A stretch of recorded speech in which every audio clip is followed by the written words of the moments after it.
eu queria que você tivesse sempre com sua Bíblia em mãos.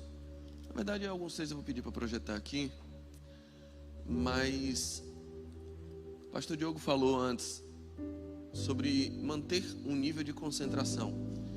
Eu queria que você faça o possível para não se desconcentrar. Eu vou ler alguns textos e vou mencionar alguns deles para a gente ter uma dimensão mais exata sobre um personagem muito importante da Bíblia. Um homem que você já ouviu diversas vezes sobre ele, diversas histórias, diversos pontos de vista sobre a vida dele, sobre a história, sobre a importância que ele teve na Bíblia. Até hoje um homem muito celebrado, muito mencionado em diversas tradições, foi o rei Salomão. Eu queria conversar um pouco com vocês sobre quem de fato foi o rei Salomão. Que legado ele deixou para Israel, como foi o reinado dele, como foi a personalidade dele, e que lições a gente extrai de como viveu Salomão.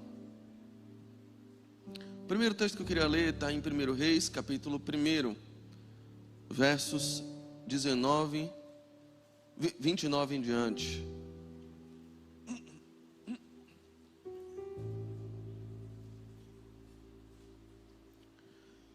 Do 29 ao 31, 1 Reis, capítulo 1, verso, na verdade 28 a 31. Diz assim: Então o rei Davi ordenou: chamem Batseba. Ela entrou e ficou em pé diante dele.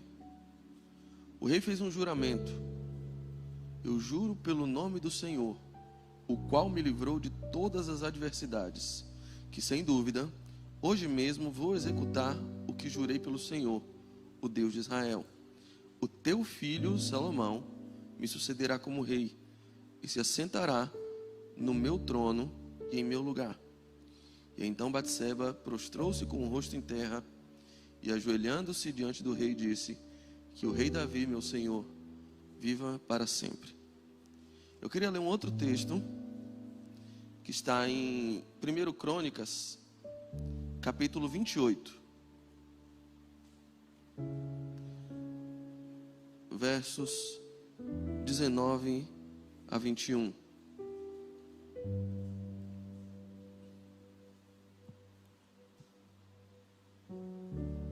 Primeiro Crônicas 28, 19.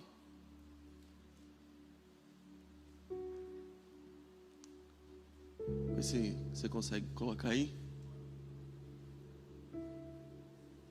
Eu vou lendo. 1 Crônicas 28, 19. Diz assim: disse Davi a Salomão: tudo isso a mão do Senhor me deu por escrito, e ele me deu entendimento para executar todos esses projetos. E acrescentou: seja forte e corajoso, mãos ao trabalho, não tenha medo nem desanime, pois Deus, o Senhor, o meu Deus, está com você. Ele não o deixará nem o abandonará, até que se termine toda a construção do templo do Senhor. As divisões dos sacerdotes e dos levitas estão definidos para todas as tarefas que se farão no templo de Deus. E você receberá a ajuda de homens peritos em todo tipo de serviço. Os líderes e todo o povo obedecerão às suas ordens. Que o Senhor nos abençoe. O reinado de Salomão, um dos reinados mais aclamados, mais conhecidos da história. O rei Salomão, um rei muito conhecido. Há diversas ordens religiosas, diversas tradições, diversas ordens inclusive místicas, que se baseiam em Salomão e têm o legado dele como algo de mais importante que se há.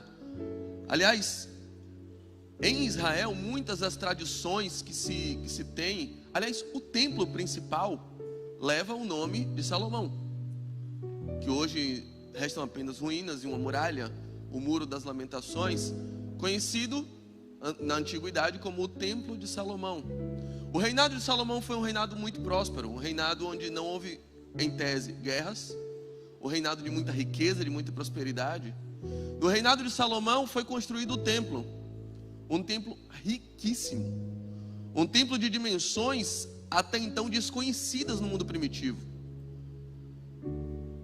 além do templo, Salomão também teve a grandiosidade de construir um palácio ainda maior do que o templo, e mais rico, e mais poderoso, e mais ostentação.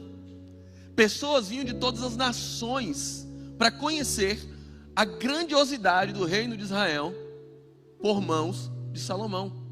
Sob a batuta de Salomão, o reino de Israel virou uma referência mundial. Muitos reis de diversas nações queriam e começaram a querer fazer alianças com Israel. Aliás, o Egito, inimigo histórico de Israel, agora pede uma aliança com o reino de Israel, a ponto de o faraó dar a sua filha para ser esposa do rei Salomão, o rei de Israel. Outros inimigos, como Tiro, como a Síria, querem agora fazer aliança com Israel, porque vem a política externa de Israel crescendo assustadoramente. Israel agora empresta para as nações. Salomão recebe presentes de todos os reis. O reino de Salomão, o reino de Israel, agora é extremamente próspero. O reino que sucede o reino do rei Davi.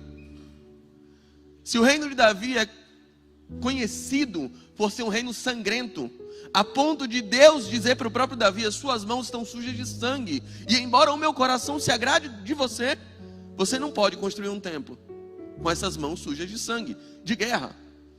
Então o teu filho vai fazer isso. Se o reino de Davi é conhecido como o reino de guerras, como o reino de sangue, o reino de Salomão é conhecido como o reino de paz e de prosperidade. No início do seu ministério, Salomão recebe instruções do seu pai. O pai diz a ele: seja forte, seja corajoso, aliás, seja homem, para executar todas as tarefas que você tem que fazer, para ser um bom juiz, para ser um bom administrador, para ser uma referência nesse reino. E Salomão absorve aquilo. E a Bíblia diz que já no início do reino, Salomão ainda é um adolescente, ele ora ao Senhor, e a Bíblia diz que ele se esforçava continuamente. Salomão tinha todo o aparato para ser rei, mas além de receber um aparato bom, onde Salomão poderia descansar como um bom filhinho de papai, que certamente ele foi criado para ser, não, Salomão se esforça. Muito provavelmente não era uma tônica da vida de Salomão. Salomão não foi criado se esforçando. Mas uma vez chegando à responsabilidade, ele: agora eu vou ter que me esforçar. Agora eu vou ter que ser um bom rei. Começar a se esforçar quando você não tem essa habilidade é algo muito complicado. Já contei diversas vezes aqui, sempre gosto de falar, como foi difícil começar a fazer exercício físico, se ao longo de 34 anos eu nunca pisei numa academia. O gordinho inveterado, tendo agora que começar a fazer exercícios físicos. E aí eu caio logo na mão de um fisiculturista chamado Celso Aquino. Perverso. Chato. Pega no pé. O tamanho de um brutamontes, mas a voz de uma fada. Varão, você tem que fazer esse exercício. E aí ele começou: para melhorar esse peitoral, você tem que fazer o crucifixo. Eu, Celcinho, crucifixo é um exercício que matou Jesus, cara. Eu não vou aguentar isso. Jesus não aguentou. Quer me passar uma coisa que Jesus fazia? Me passa uma Santa Ceia, pô. Esse eu faço, não tem esse não? Não, varão, não. Você tem que tirar o pão, tem que cortar o pão. Peguei, eu corto, manteiga e bota para dentro. Começar a me esforçar depois de anos sem ter ideia do que é isso é muito difícil. Salomão tirou de letra. Salomão viu: tenho que me esforçar. É esforço que eu vou fazer, tranquilo. Ele se dedicou, e a Bíblia fala que o coração dele amava o Senhor, a ponto de ele, começando a se destacar ainda na tenra idade, na sua adolescência, uma bela noite, o Senhor aparece para ele e diz assim: Salomão, peça o que você quiser e eu vou lhe dar. E Salomão é assertivo em dizer: posso pedir qualquer coisa? E Deus diz: pode pedir qualquer coisa, o que você quiser eu vou lhe dar. E aquilo obviamente revelava o desejo do coração de Salomão. No coração de Salomão estava o desejo de ser um bom rei. Porque é isso que o pai dele chamou a atenção dele, que ele deveria ser um bom rei. As instruções de Davi, e aquelas instruções de Davi são a única conversa relatada entre Davi e Salomão em toda a Bíblia. São no sentido de: seja um bom rei. Reine com equidade. Reine com justiça. E Salomão disse: eu ainda sou um adolescente, eu não vou conseguir fazer isso sozinho. Então Deus me dê sabedoria para ser um bom rei. Me ajude a reinar. E Salomão consegue essa sabedoria. E ele vai adquirindo poder. E o reino de Israel se torna cada vez mais próspero. Mas tem algumas coisas que toda essa prosperidade de Salomão parecem ter escondido da gente. E eu queria falar talvez sobre um lado B da vida de Salomão, que a gente não conta muito, que a gente não escuta muito, que a gente não se atenta muito, mas está explícito na Bíblia. Tem algumas coisas que talvez Salomão tenha realizado e que não são um bom exemplo para nós. A ponto de que, se você ler com carinho os livros de 1 Reis e 1º livro das Crônicas, a gente vai ver que Salomão não foi esse rei tão legal quanto a gente acha que foi. E nem foi essa pessoa tão legal quanto a gente acha que foi. Veja o seguinte, para começo de conversa, a Torá, a lei de Israel, fala muito pouco sobre os reis, porque a Torá foi escrita num período onde ainda não havia monarquia entre Israel. Eles estavam em período de transição pelo deserto e não havia reis entre eles. Mas Deus dá uma orientação. Em Deuteronômio capítulo 17, ele diz assim: quando vocês entrarem no Egito, ou quando vocês entrarem na terra onde eu vou introduzir vocês, vocês vão constituir para vocês um rei, um líder.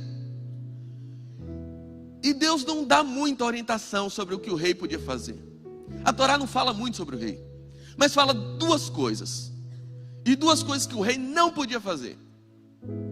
Em Deuteronômio 17, 16, se puder projetar, ele vai falar que os reis não podiam acumular para si cavalos. E aí, se não me engano, no verso seguinte, ele vai dizer que ele também não deveria acumular para si mulheres. Só duas coisas o rei tinha que tomar cuidado. Veja que a Torá, ela não é proibitiva. A Torá, ela te dá uma margem de coisa que você podia ter. Ela não coloca muita exigência em cima do rei. Mas agora eu estou vendo um Salomão crescendo, um Salomão se aperfeiçoando, um Salomão começando ainda na adolescência e começa já a brilhar. Um Salomão que é invejado por nações, um Salomão que atrai a rainha de Sabá, que vem da África, só para ver o que está acontecendo em Israel, para admirar até o assentar dos seus criados. Eu estou vendo Irão, o rei de Tiro, fazendo aliança com ele. Eu estou vendo o faraó do Egito oferecendo sua filha em casamento. E Salomão começa a se manifestar em altivez. Começa a se manifestar em vaidades e vaidades, que ele vai escrever lá na frente, que tudo que ele vivia, na verdade, não passava de um amontoado, um emaranhado de vaidades acumuladas. E Salomão se sente acima do bem e do mal, a ponto de, dentre tudo que Salomão foi conquistando, em 1 Reis capítulo 4, verso 24, vai falar, por exemplo, da coleção de cavalos que Salomão resolveu ter para si. Cara, por que não pega pônei, banana? Por que não criou cachorro, pet? Hoje o pet está pela hora da morte. Por que não criou Yorkshire? Não fez coleção de gato, infeliz? Por que tem que ser cavalo? Além de cavalo, Salomão tinha coleção de outra coisa. Não era de bonecos de Avengers, não era de Cavaleiros do Zodíaco. Salomão fez coleção, em 1 Reis capítulo 11, verso 2, você vai ver que grande outra coleção Salomão tinha. Salomão tinha uma coleção de mulheres. Salomão tinha um harém. 1 Reis, capítulo 11, vai falando de tudo que Salomão acumulou. Elas eram das nações a respeito das quais o Senhor tinha dito aos israelitas: vocês não poderão tomar mulheres dentre essas nações. Ele não queria só ter mulheres, ele queria ter as mulheres que ele não podia ter. Ele, além de acumular, de ter muitas mulheres, ele acumulou mulheres que ele não podia ter. No entanto, Salomão apegou-se amorosamente a elas. Salomão, por ter conquistado grandes coisas, por ter conquistado a paz no reino, ele começa a se sentir acima de tudo o que é proibição.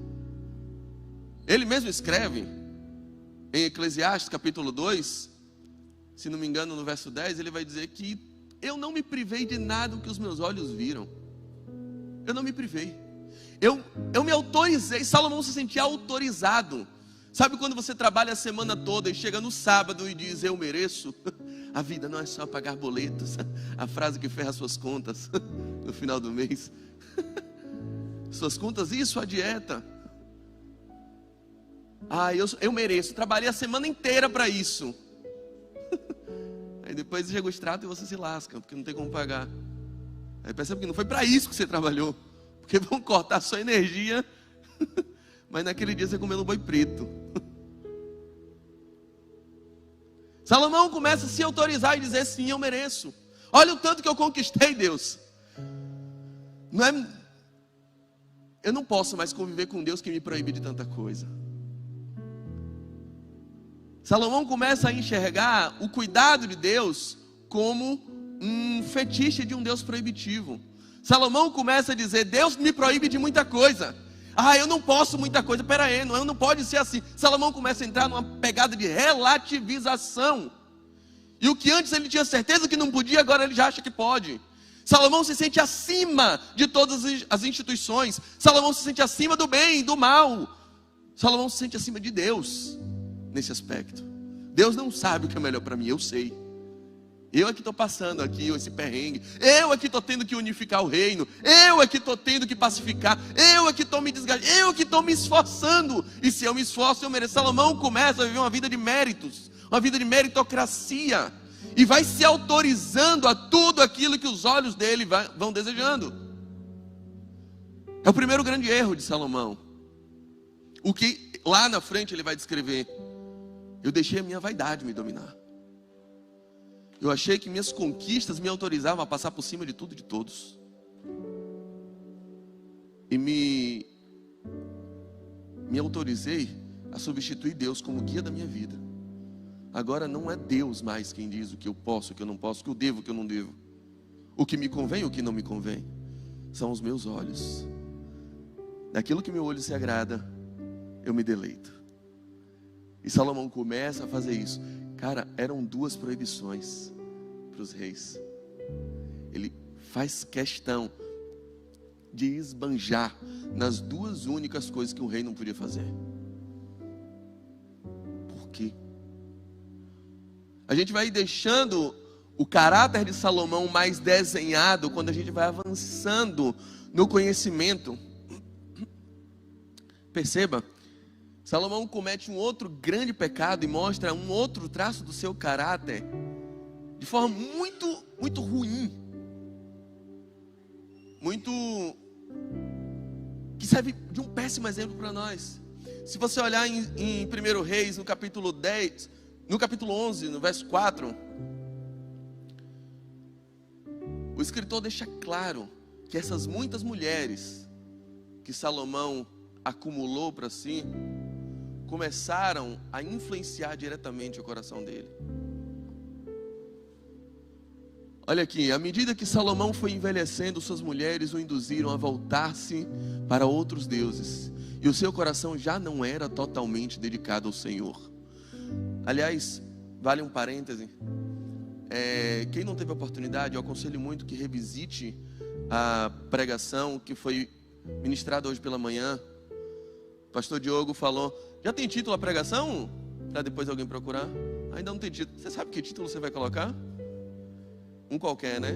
O título vai ser um qualquer. Procura depois no canal da nossa igreja. Mas ele falou sobre a parábola do semeador. e falou sobre o pior tipo possível de solo. O solo entre espinhos, onde aquilo que vai nascendo, onde você recebe a palavra, ela cria raiz, mas junto com a palavra de Deus, outras paixões são semeadas no seu coração, e essas outras paixões têm uma característica danosa, elas são daninhas, a ponto de elas irem sufocando e esganando aquilo que o Senhor gera no seu coração. Salomão foi acumulando paixões.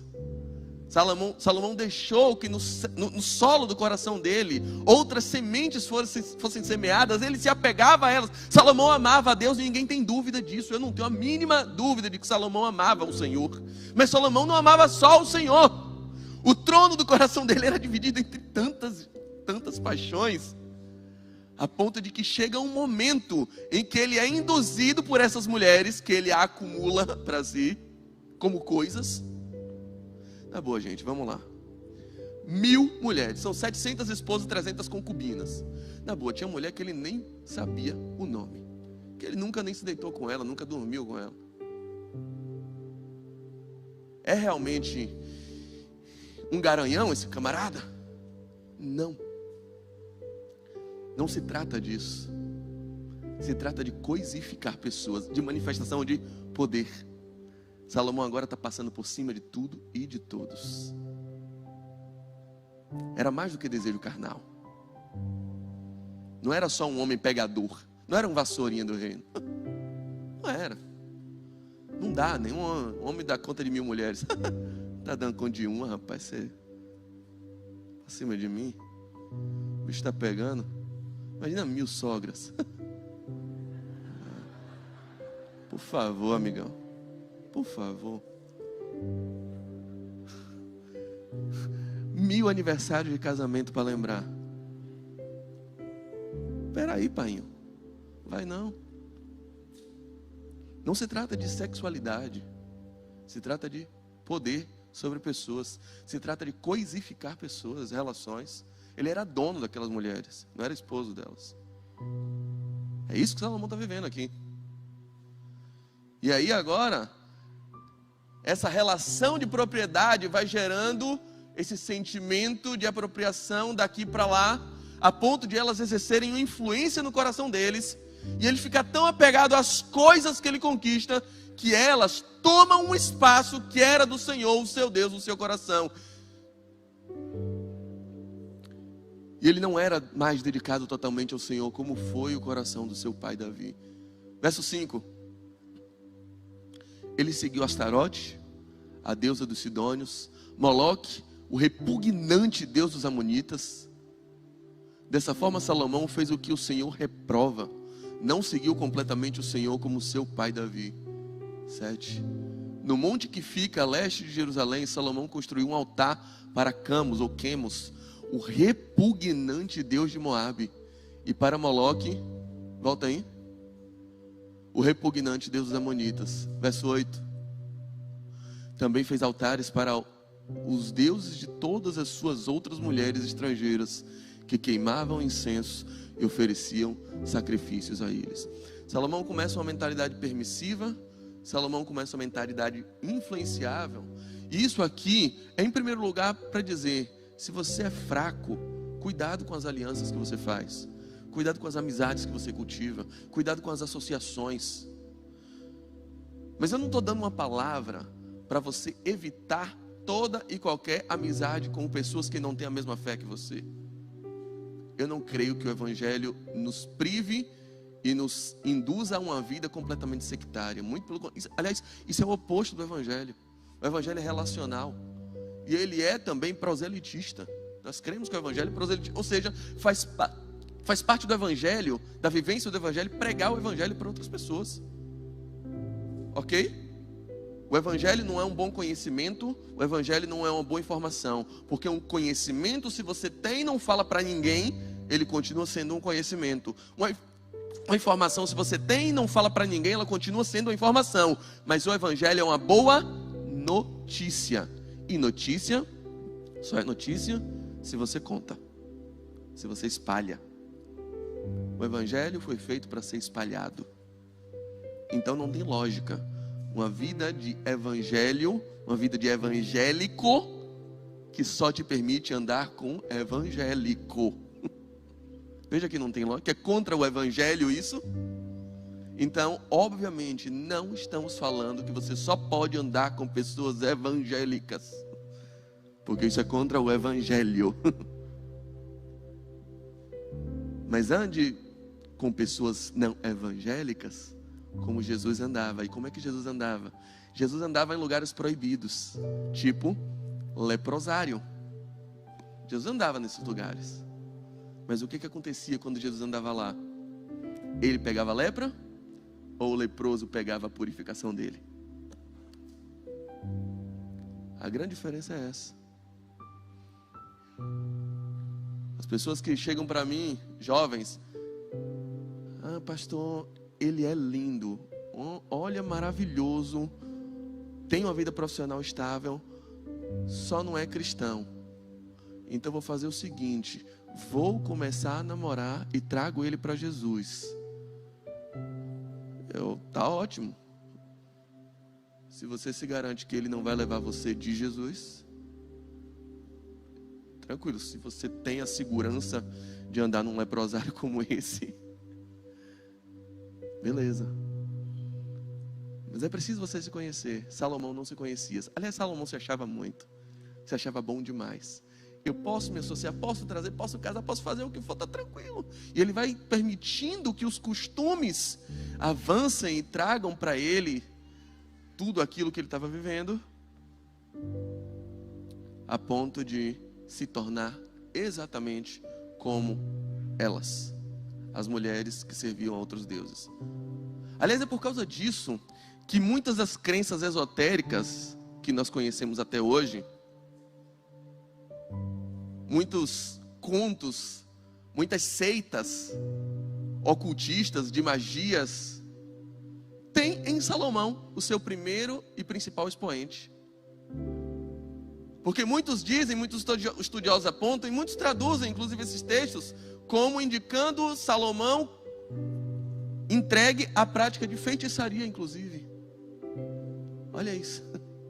O filho de Davi, entregue a uma vida completamente distante de Deus, embora fosse também amante de Deus. Ele gostava, ele amava Deus, mas o coração dele estava completamente dividido, porque ele se vê completamente influenciável pelas alianças que ele começa a fazer. Querido, só existem duas posturas para você nesse mundo: ou você vai ser influenciado, ou você vai ser influenciador. É bom que você esteja muito firme das suas convicções, dos seus postulados de fé, quando fizer alianças perigosas como essa. A Bíblia não te proíbe de ter alianças. A Bíblia não te proíbe, eu preguei sobre isso algumas semanas atrás, de sentar em rodas de pessoas que são, em tese, escarnecedoras. A Bíblia proíbe de que uma vez você sentando, essa roda continue a escarnecer. Você pode sentar em roda de escarnecedor? Pode. Desde que uma vez você sentando, aquela vire uma roda de santificadores. Porque o reino de Deus é como uma medida de fermento, que mesmo estando em minoria em 2 medidas de farinha, ela leveda toda a massa. Em qualquer lugar, se você estiver sozinho, saiba que uma pessoa alicerçada com uma aliança em Deus já é maioria em qualquer ambiente. É isso.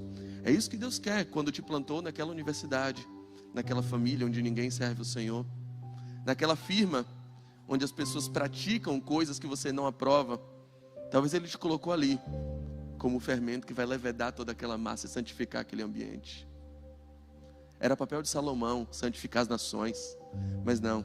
Eu estou vendo agora as nações profanarem o coração de Salomão. Salomão vai continuando nesses erros. E aí chega o último dos pontos que eu queria destacar, para a gente identificar bem o que está acontecendo com Salomão. Veja em 1 Reis, capítulo 10, verso 14. Olha o ponto que Salomão chega. O peso de ouro que Salomão recebia anualmente era de 23 toneladas. 23 toneladas de ouro por ano era o que Salomão recebia. Fora presente das nações, fora ciclos de prata. Salomão começa a explorar o povo de uma forma que, veja, aquele reino estava crescendo, é um templo suntuoso, é um palácio de dar inveja a todas as nações, é uma estrutura que está se levantando, que gente vem de fora para ver como esse negócio está crescendo. É cavalo para dar e vender. O cara está montando um jockey clube. Imagina o tanto de joia que ele não dava para cada esposa. Salomão está montando um império suntuoso. A pergunta que o Capitão Nascimento faz no final do filme, eu faço para vocês agora: quem você acha que paga essa conta? Quem paga essa conta? 23 toneladas de ouro todos os anos. Fora cavalo, fora presentes, fora prata. Cara, o templo tinha até pele de texugo. Eu não sei nem o que é texugo. Nunca vi um bicho desse na minha vida. Pele de golfinho, de dugongo tinha no templo. Madeira da melhor que havia no mundo, que era madeira do Líbano. Ele manda trazer. E não foi pela Shopee, eu aposto, que o cara gastava sem pena. Era impressionante. Quem paga essa conta? O povo. O povo está explorado. Se você olhar, por exemplo, quando o filho de Salomão assume o reinado, Roboão, ele está em dúvida o que ele faz. Se ele aumenta os tributos ou se ele diminui os tributos. Os idosos, os mais experientes, chegam para ele e dizem assim: Roboão, o povo está sofrendo. O povo está sofrendo. Baixa esse tributo aí. Os mais jovens não. Ah, não. Seu pai manifestou poder, foi assim, cara. Vai lá em frente, aumenta esses tributos ainda mais, para o povo sentir que você é um rei poderoso. Roboão chega para o povo, em 1 Reis capítulo 12, verso 11, e diz assim: olha, o meu pai castigou vocês com açoites, eu vou castigar vocês com escorpiões. Se o meu pai era duro, eu sou 10 vezes mais duro do que ele. O que o Roboão está dizendo é algo muito claro. Salomão era um homem perverso. Gente, pare para pensar na seguinte hipótese. Imagine que eu estou aqui na igreja e chegam duas mulheres com um bebê na mão. E dizem assim: Pastor Saulo, por favor, ajuda a gente a julgar essa causa. Essa mulher aqui teve o filho dela e dormiu em cima do filho. E matou o filho dela. E agora ela está dizendo que é mãe do meu filho. De madrugada ela pegou meu filho e está dizendo que é dela. E a outra diz: não, essa mulher é mentirosa. Foi ela que matou o filho dela, esse filho é meu. Aí imagine que eu digo assim para elas: eu tenho uma ideia. Ô Tico, pega um facão amolado ali na cozinha. Eu vou cortar esse guri no meio. Metade tua, metade tua. Assim, um divide, outro escolhe. Nem meu pai fazia com eu e meu irmão. Um divide, outro escolhe. Ele vai ficar com a melhor parte. Se eu falo isso, gente, para essas mulheres, elas iam largar ô pastor, a gente está falando sério. Você não quer ajudar também, não venha pirraçar, né, meu? É óbvio que elas não acreditariam que eu faria isso. Ou algum de vocês acreditou que eu faria um negócio desse?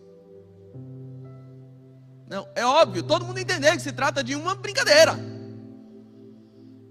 Mas quando Salomão diz isso, a mãe verdadeira começa a chorar e se diz: não, entrega, melhor esse menino vivo. Elas acreditaram que ele de fato iria cortar a criança no meio. A mãe falsa disse: tá bom, nem meu nem dela, corta. E aí ele percebeu que ela não... Mas veja, por que elas acreditaram que de fato ele ia cortar a criança no meio? Não é estranho?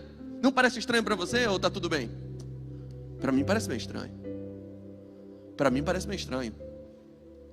E aí você vê que Salomão era um homem que o próprio filho testemunhava dele ao povo, a ponto de o povo já não aguentar mais. Depois dessa fala de Roboão, houve a pior tragédia da história de Israel, que foi um golpe de Estado e Israel parte no meio. Israel agora vira duas nações de fato.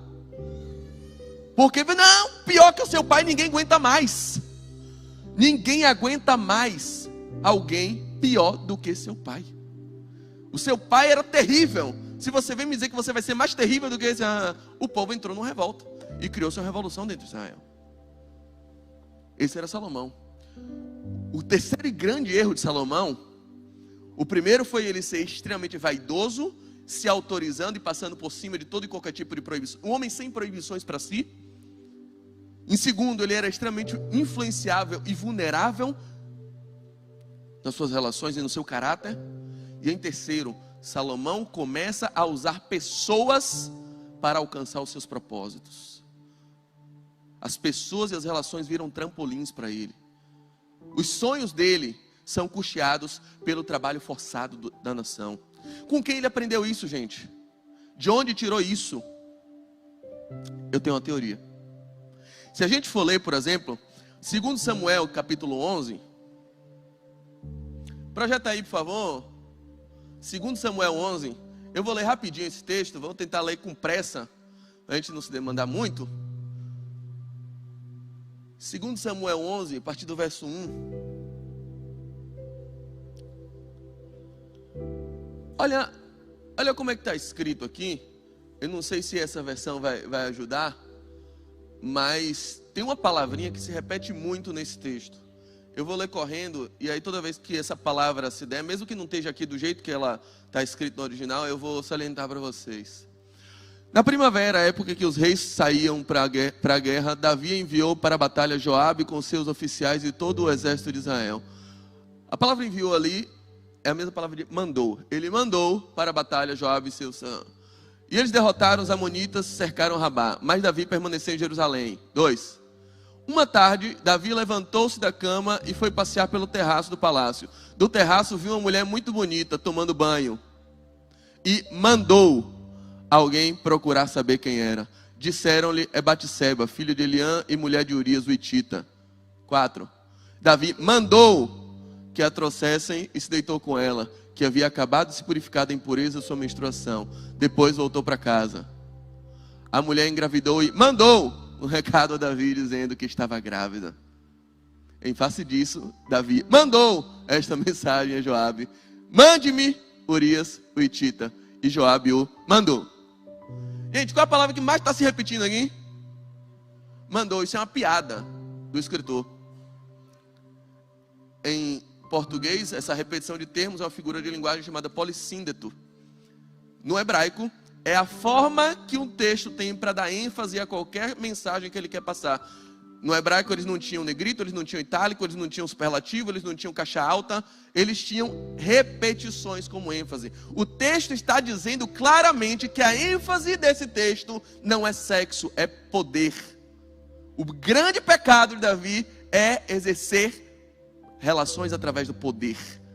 Ele está dominando pessoas. Ele está querendo reinar a partir do poder sobre as pessoas. Ele está coisificando gente.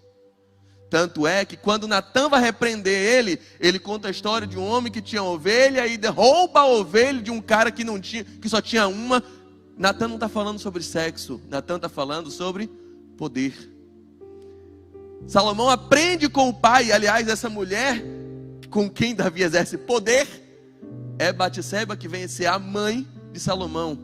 Salomão aprende com o pai como exercer poder diante de pessoas. Tanto é que ele acumula 1000 mulheres para todo mundo ver que ele tinha poder. Aliás, o filho de Salomão, ou um filho de Davi, o outro filho, Absalão, quando quer tomar o trono do seu pai, ele recebe um conselho de um homem chamado Aitofel, que por acaso era o avô de Batseba, da mulher que Davi tinha tomado daquela forma. E qual é o conselho que Aitofel dá para Absalão? Absalão, tome todas as mulheres do seu pai e deite com ela para todo mundo ver que você tem poder. Salomão aprendeu a pisar nas pessoas para exercer poder e para alcançar os seus sonhos. Aprendeu com um bom professor, o seu pai. Está Salomão agora, alcançando todo esse poder, mandando em todo mundo, a ponto de, se a gente diz que Salomão não teve nenhuma guerra no seu trono, é por amor de Deus a Davi. Porque Salomão suscita em seu trono o maior inimigo da história de Israel. O maior inimigo da história de Israel nasce a partir de uma revolta com Salomão. E esse inimigo tem nome: Jeroboão. 1 Reis capítulo 11, verso 26. Também Jeroboão, filho de Nebate, rebelou-se contra o rei. Ele era um dos oficiais de Salomão, um efraimita de Zeredá. E sua mãe era uma viúva chamada Zerua. Passa. E foi assim que ele se revoltou contra o rei. Salomão tinha construído o Milo e havia tapado a abertura do muro da cidade de Davi, seu pai. Passa. Jeroboão era um homem capaz. E quando Salomão viu como ele fazia bem o seu trabalho, encarregou-se de todos os que faziam trabalho forçado pertencentes às tribos de José. Ou seja, colocou o camarada de trabalho forçado, explorou ele. Quando ele viu que ele era bom, ele percebeu: esse cara é alguém que eu posso usar para atingir os meus propósitos. Querido, o grande erro de Salomão, que foi capaz de dividir o reino de Israel. Aliás, o reino de Israel vive problema até hoje por causa disso. Os maiores problemas que Israel enfrenta até hoje são problemas territoriais.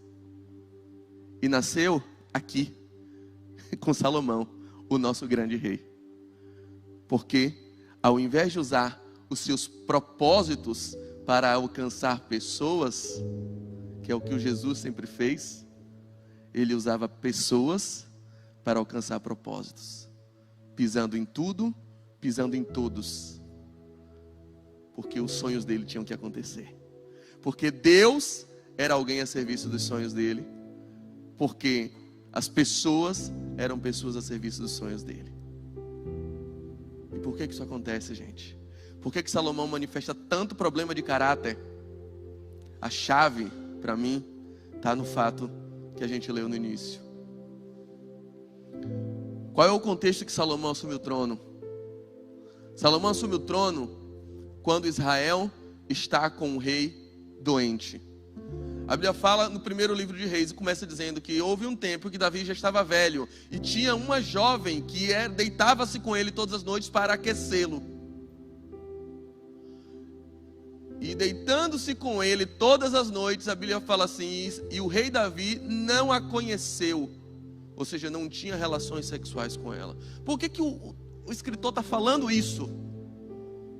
Porque a gente conhece quem é Davi. O cara que pega Batseba nessas condições, que não está preocupado se é casado, se não é. Então por que Davi não a conheceu? Por que Davi não tinha relações com ela? Está implícito no texto que Davi já não tinha condições físicas de ter relação com essa mulher. Estava velhinho, coitado. Uma época que não existia Guaramix. Não tinha Guaraná em pó, não tinha essas coisas. Davi não conseguia mais fazer nada com a mulher. O que o escritor está dizendo é que Israel tinha um trono frágil. Um rei que já não tinha virilidade. O trono de Davi estava abalado. O reinado de Israel estava a perigo. Tanto é que o filho dele, Adonias, já tentava usurpar o poder. O reino estava balançando. Chega Batseba e diz: lembre que você prometeu que o meu filho iria reinar. Gente, em lugar nenhum da Bíblia aparece essa promessa. Natã confirma: é mesmo, prometeu, eu lembro. Não tinha aparecido essa promessa até então na Bíblia. Não está claro se de fato ele prometeu e não está registrado, ou se o povo estava desesperado que Davi já não conseguia fazer nada e tinha um rei, um cara querendo usurpar o trono, totalmente irresponsável, que era Adonias. Então parece haver um conluio entre o profeta e Batseba para que Salomão que tinha provavelmente o coração mais influenciável, e podia ser influenciado para o bem, começasse a reinar. Então ele disse, tá bom. E ele disse claramente para Batseba, o teu filho vai reinar. Eu vou cumprir essa promessa. O teu filho vai reinar. Não é meu filho, é teu filho. E aí ele tem a primeira e última e única conversa entre ele e o seu filho, Salomão. E uma única vez, numa tradução bastante controversa, que eu sinceramente defendo que não é a mais correta, ele vai chamar, em 1 Crônicas capítulo 28, ele vai chamar Davi de meu filho, uma única vez, em uma conversa direta entre eles. Ele chega a dizer, por exemplo, no texto de 1 Reis, Absalão, teu irmão.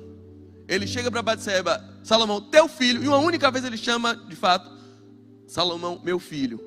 Mas que para mim não é a tradução mais correta. Deixando isso de lado. Além disso, de não ter essa relação de transferência de paternidade. Ele transfere um reino, mas não transfere uma paternidade. Quando ele conversa, e foi o texto que a gente leu no início, ele diz assim, você vai cumprir tudo aquilo que o meu Deus te deu para fazer. Duas coisas Davi não compartilha com Salomão. Davi não compartilha uma relação de pai e filho. Tem uma relação de transferência de poder. A preocupação dele é poder. Tanto é que Salomão vai pedir alguma coisa, ele pede poder. Ele pede sabedoria para governar.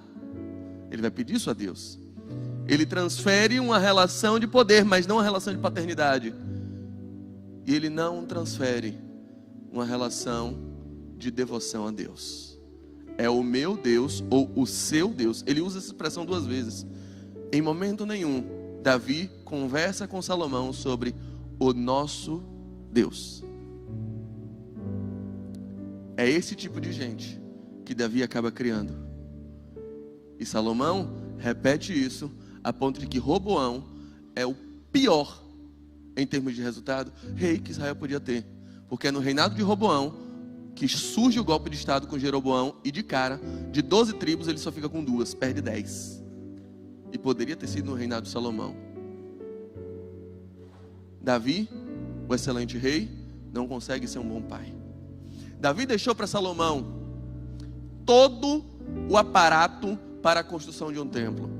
Davi deixou para Salomão todas as instruções das melhores alianças políticas que podiam ocorrer. Davi deixou para Salomão um reino pacificado. Davi deixou para Salomão o desenho do templo que Deus tinha revelado para ele. Davi deixou para Salomão todas as instruções de como ser um excelente governante. Mas Davi não deixou nada em Salomão.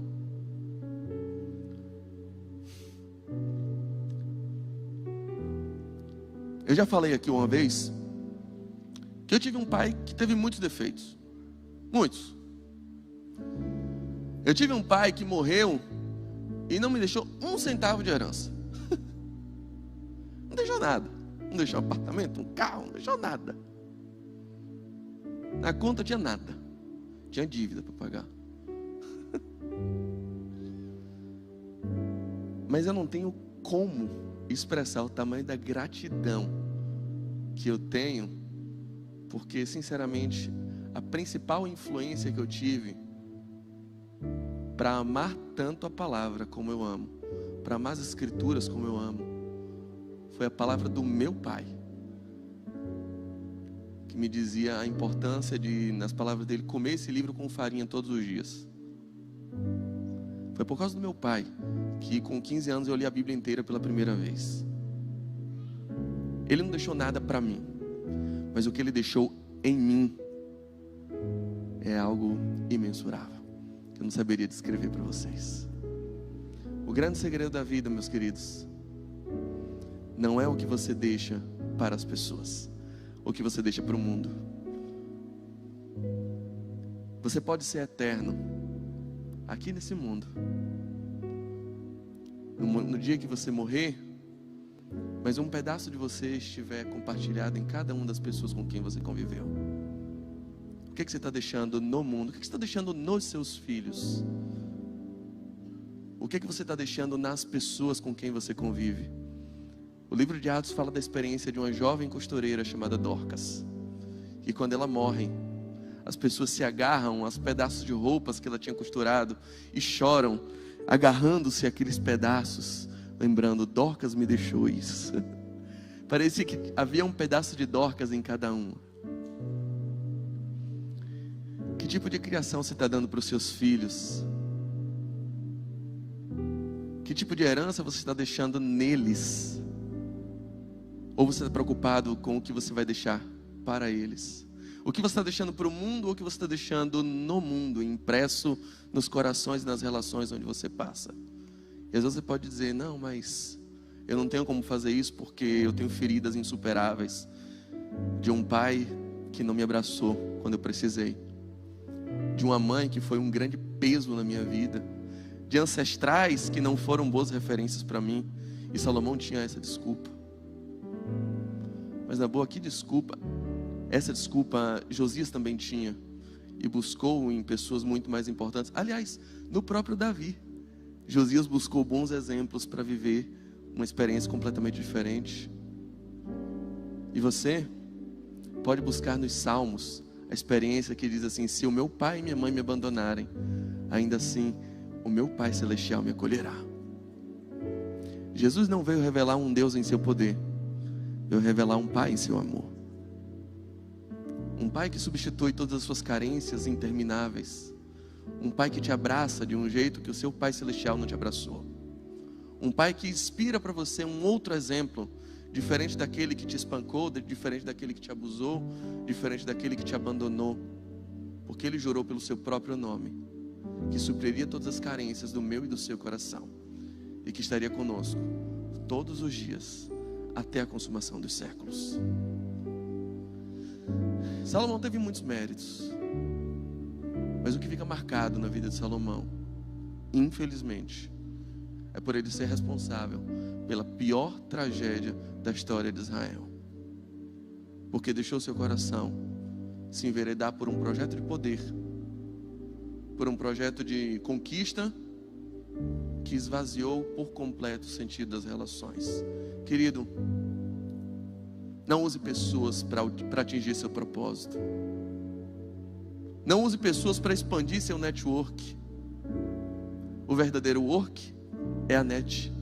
O verdadeiro trabalho que estamos criando é exatamente a rede, é exatamente a relação.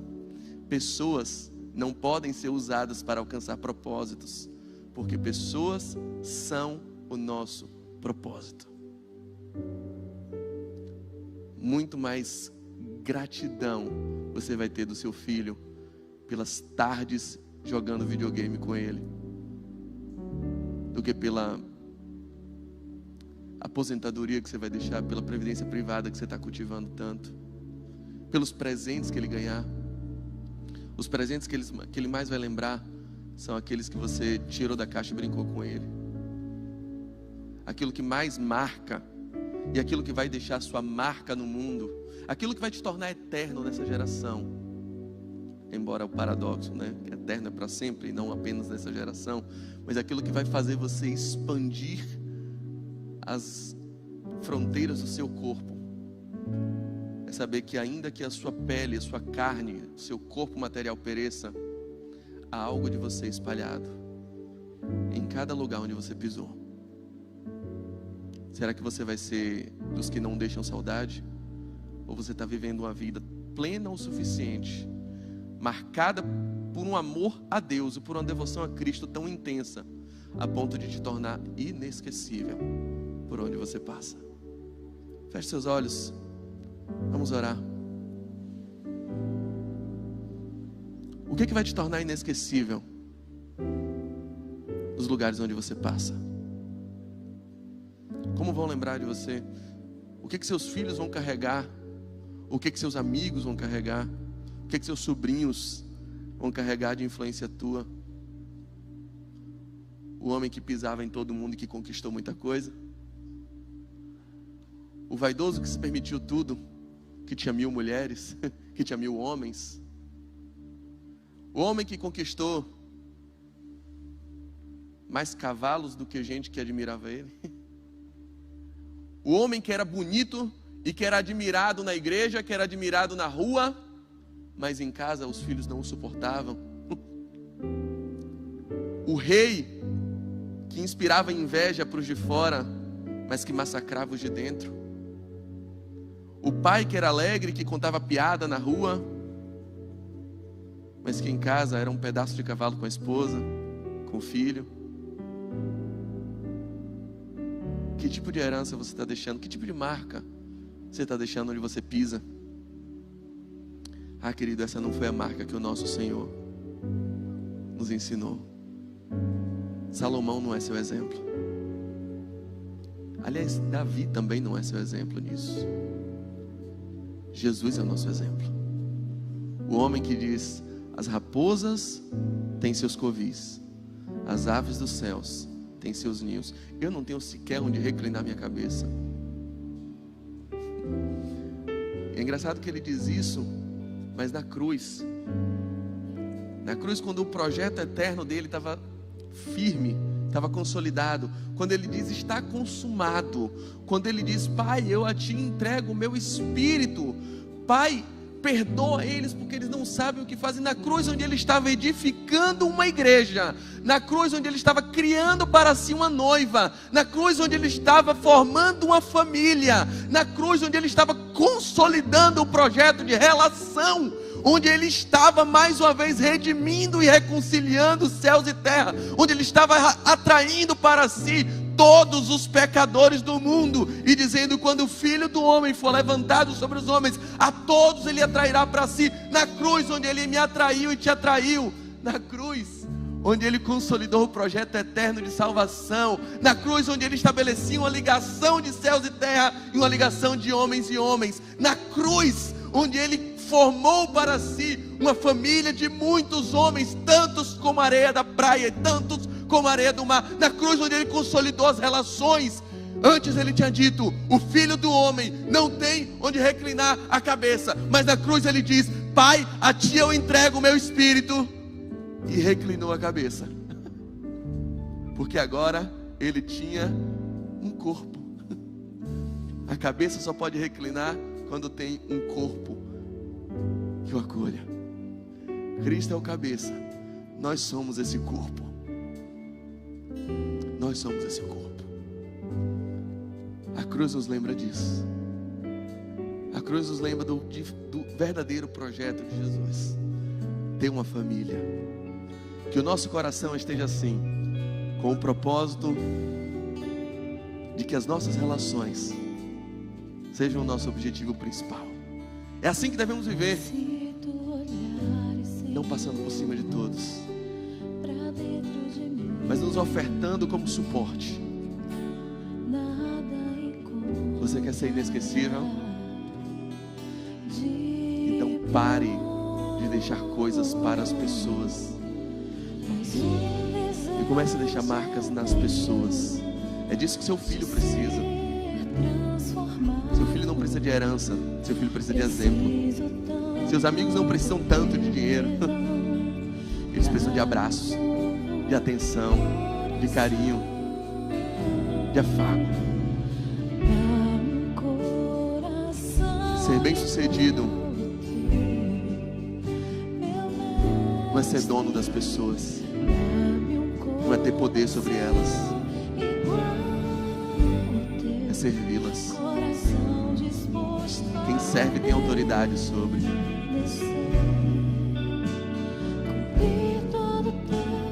Quem lhe faz alguma coisa tem autoridade sobre você.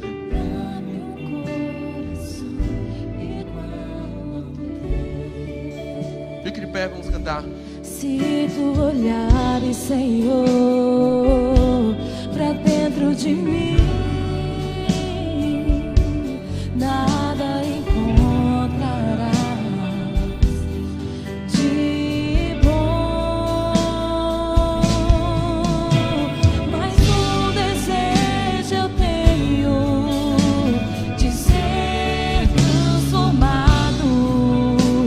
Preciso tanto do teu perdão, da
Davi fez segregação. E disse: olha, você precisa servir o meu Deus. E aí em outro momento ele diz assim: se você for fiel ao Senhor, o teu Deus. Mas o propósito de Deus nunca foi ser o Deus de Davi, nem ser o Deus de Salomão. Foi ser o Deus de todo o povo. Davi deveria compartilhar o nosso Deus.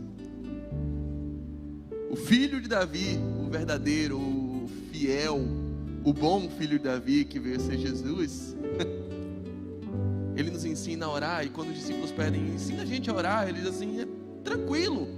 Vocês querem aprender a orar? Orar é a coisa mais fácil do mundo. É só você pegar todos os seus sonhos e entregar a Deus, mas no plural. E aí quando você faz isso, se você tinha um pai, ele deixa de ser seu pai, ele vira um pai nosso. E se você tinha fome de comer um pão, de ser alimentado, o pão que era seu deixa de ser seu e passa a ser. E aliás, se você tem preocupações com dívidas, a dívida deixa de ser sua também e passa a ser nossa. É só você parar de segregar aquilo que é seu, aquilo que é meu, e começar a entender os seus projetos, os seus sonhos nossos, como bênçãos nossas, como dores nossas. E essa é a essência do Evangelho. Compartilhar com os que compartilham, se alegrar com os que se alegram, chorar com os que choram. Davi não deveria apresentar o seu Deus para Salomão, deveria mostrar e revelar a Salomão um Deus que é nosso. Tanto é que Deus falou: olha, eu não sou o seu Deus, eu só sou o Deus de seu pai. E é por amor a Davi, o seu pai, que de fato me teve como o seu Deus, é que eu vou te preservar. Mas por amor ao seu pai, eu já não vou preservar teu filho. Porque eu quero, para ser compartilhado de geração em geração, morrer no teu pai. Você sufocou a paixão que você chegou a ter por mim, e você foi diferente do seu pai. E convenhamos, o pai dele teve muita culpa nisso, porque não soube transferir, porque ele deixou muita coisa para Salomão, ele deixou muito pouca coisa em Salomão. O grande segredo da vida, meus queridos, não é o que você deixa para o mundo, não é o que você deixa para os seus filhos, não é o que você deixa para os seus amigos, não é o que você entrega para as pessoas, mas é o que você está semeando nelas. Que falta você vai fazer para o mundo? Que falta você faz nos ambientes onde você não está? Que falta você faz quando deixa de ir a um encontro? Que falta você faz quando falta um dia na sua firma? Será que não teria uma piada lá que só você poderia contar? Será que não teria uma forma de você deixar um ambiente mais agradável? Ou você está preocupado só em cumprir suas planilhas e fazer o seu ir embora? Em conseguir a posição que hoje é do fulano de tal, em ser chefia no lugar dele? Não use pessoas para alcançar seus propósitos, porque os verdadeiros propósitos que valem a pena são as pessoas. Pai, só em Ti nós encontramos o segredo de uma vida plena, de uma vida que vale a pena ser vivida, de uma vida que nos torna eternos,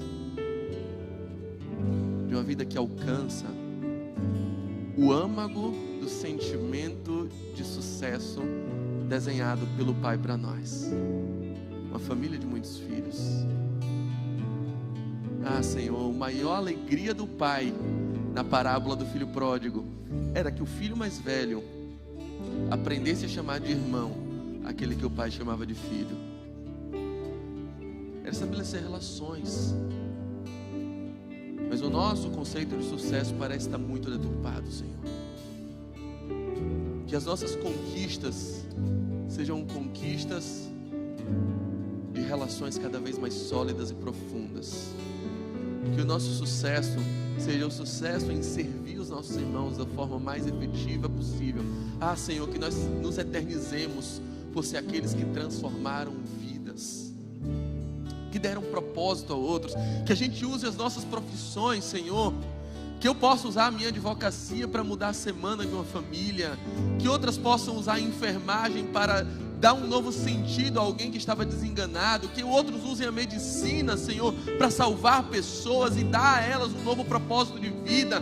Que outros usem a administração para dar sentido e para empoderar pessoas a partir de um caráter, a partir de uma relação próxima, Senhor.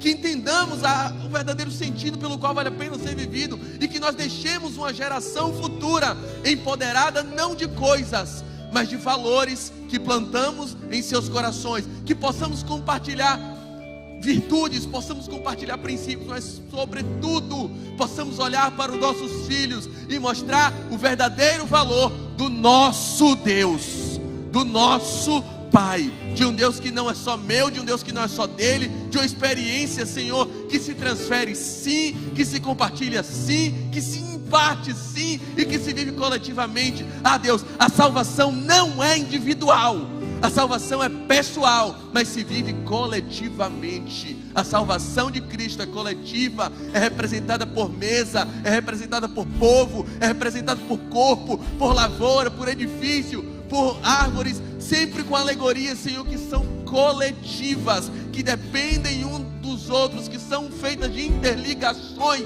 Nós não cremos numa salvação individual, cremos numa salvação que é pessoal, mas se vive coletivamente em família. Que possamos viver a experiência de um Deus que é nosso, de um Pai que é nosso, que dá um pão que é nosso, que nos ensina a pagar dívidas que são nossas, que livra-nos de tentações que são compartilhadas, e Senhor, que reina em nosso coração, de forma que seja tudo em todos. Assim nós oramos, crendo nesse poder que é dado a nós, porque nós todos temos a unção do Santo, e em Teu nome, o nome do Teu Filho Jesus, nós dizemos que o amor de Deus, o nosso Pai, que a graça maravilhosa do Filho que morreu por nós, e que a comunhão do Espírito Santo que faz de nós seja sobre todos aqueles que creem no nome do Senhor Jesus, em toda a face da terra, desde agora e até o céu. Amém, amém e amém. Que o Senhor te abençoe e você tenha uma excelente semana na presença do Senhor.